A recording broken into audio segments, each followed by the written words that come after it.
Hello guys, and welcome to the worst case of dirty driving that I've ever seen in Gran Turismo. This by far is the worst one. I don't know if you ever encountered something like this, but I just wanted to show you this video.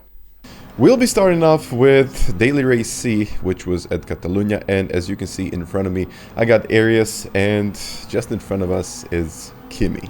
Kimi, yeah, as usual, just tries to push him off a little bit, and then I give him a little nudge, which kind of unsettles him and, basically makes him a passenger in this one.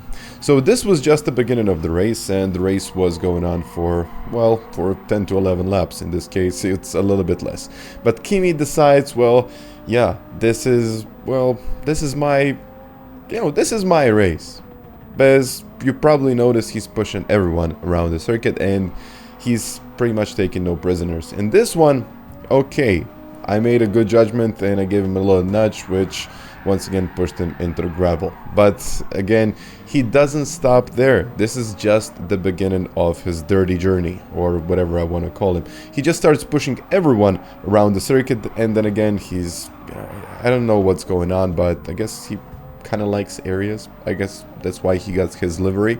But he's just trying to push everyone off the circuit, and yeah, I just kind of try to get the most important aspects of this one. But then again, as you can see, that he's crashing into everyone. Like, he doesn't care who's around him, he's just crashing into everyone. And I thought, later, when the kind of field stretches out, it's going to be a little bit better, but no, it got actually a lot worse.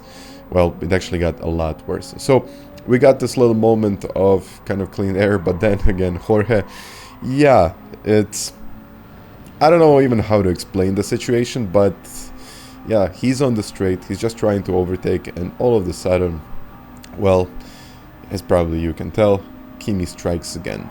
Kimi strikes again from one into another, and then again into another, and then into another, and somehow managed to get up into the gravel, which kind of stops his journey for a while. But then again, after just about 10 laps, he finally caught him back up. The reason why he was still in front of me was that he didn't pit. So there was a mandatory pit stop in this race, and he just didn't do it. He just wanted to meet Arias. So my overtake was actually quite clean. I didn't expect that. I mean, I didn't expect anything clean out of him after all of that. But then he waited for Arias to get into the pits, which got him about 30 seconds of clear space. So he was 30 seconds behind, and he was just waiting for him to get out of the pits. And now what you see is probably the worst cases of dirty driving that I've probably ever seen. He just pushes him off straight out of the pits, and that's about it. And he's actually making counter steering assistance to a full use. So counter steering assistance is actually helping you to stay on the track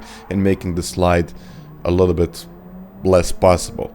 But in situations like these ones, you're kind of a missile, an unstoppable missile on the track that cannot be pushed out because you're just using counter steering assistance, which again leads to another situation, just once again pushing Arias off.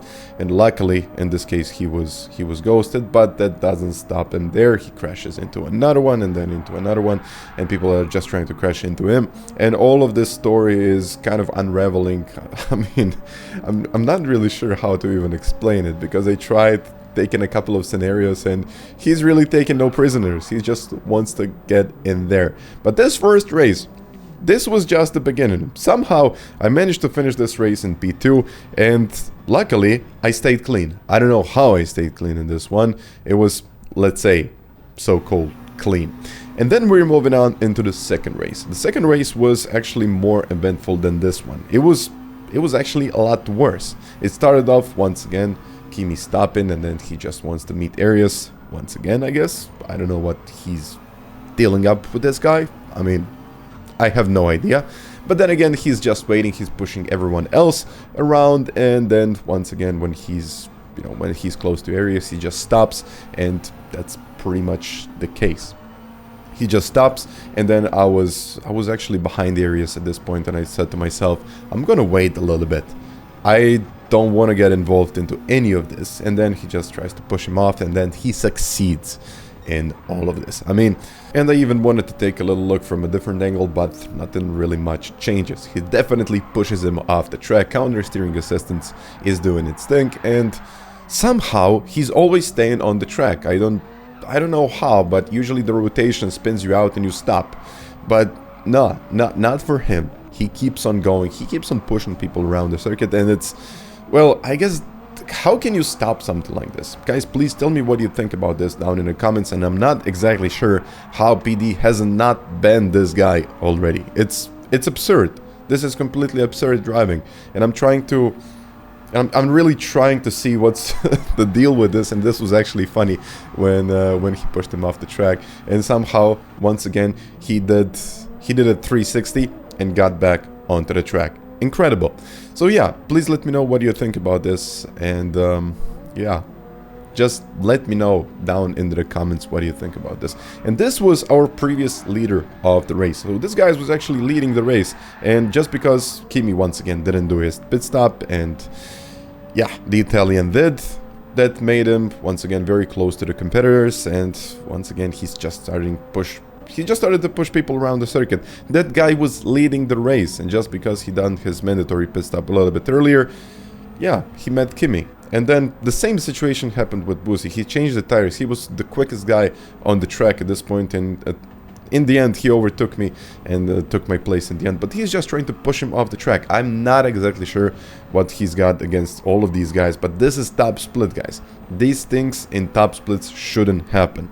This guy, I'm not even sure how he's S-rated and how he's staying with S-rated so high, because these things, I mean, how can you justify something like that? But then, okay, let's say this was a moment of pleasure in this race. Finally, we got a nice call, and then was just a little, I mean, it was not a little smash, it was a huge smash into the wall, and Kimi somehow once again did a 360, lost only a couple of seconds, and he's on the track. Incredible, absolutely incredible driving. And then once again he met Arias, the guy he was waiting for the whole race, and then once again pushed him into the gravel. So nothing happened to Kimi, but Arias in this one, I guess, yeah, he didn't really know how to escape this one, because how can you escape the guy like this, who's literally stopping on the track just to, you know, once again, just to get closer to you? And I was watching this replay a couple of times. I wanted to make a really good video out of this, and I found that how can you make a good video out of something like this? I guess it's gonna be really informative, but he's simply waiting for him to just stop, to spin out, and then again he is trying to push him out of the track. And I mean, you can press the option button, but I mean, again, you're not really escaping from him, because he's stopping on the circuit, waiting for him to get back, and then once again he's trying to push him off. Okay, this option button really saved him here, because when you press the option button, the car ghosts for a while. So this can save you if you're, if you get a guy who's behind you and then you press the option button, and it can pretty much ghost you. But this, once again, I mean, I don't know how many times in this video I had once again, but these events keep on occurring. It's impossible to even explain it. And then as we're going into the first turn, once again he just decides to take a little shortcut, and somehow he's back onto the track, of course with a 1.5 second penalty. But then again Arias tries to go on the outside, he gets pushed wide, of course, and Kimi, I don't know, I'm not exactly sure what happened here, but I guess he decided to take a little break. Well, it wasn't really a break, he just, I guess Arias just escaped at this point, and yeah, he just tries to make a move into the next corner, which is once again, well, kind of successful. I'm once again not exactly sure how to explain this one. He's waiting, he's still waiting, once again waiting. Arias is getting back, pressing the option button, overtaking him at this point, but then Kimi is, well, he's just too slow, and not even slow, he just waits at that specific point, and then when he needs to accelerate, he accelerates, and that pushes everyone off the track. And then again, we're in lap 9, so he hasn't pitted yet. So the reason why he can get close to areas all the time is that he doesn't pit. He doesn't change his tires. He doesn't care about getting a 1 minute penalty, because when you don't change the tires, you get 1 minute penalty. He doesn't really seem to care about it. He's all about pushing areas off the circuit, and I guess saying hi to him, because he's taken this very interesting livery. But I guess this was the moment where it finally came to an end, and this race finally came to an end. So guys, I don't know, somehow I managed to survive this race, and somehow I managed to, well, be untagged into all of this. But yeah, please let me know what you think about this. And I think this is one of the worst dirty drivings that I've ever seen. So guys, once again, thank you for watching this video. Although it wasn't really a fun one, it's more of an informative one. Thank you for watching, and I'll see you next time. Bye.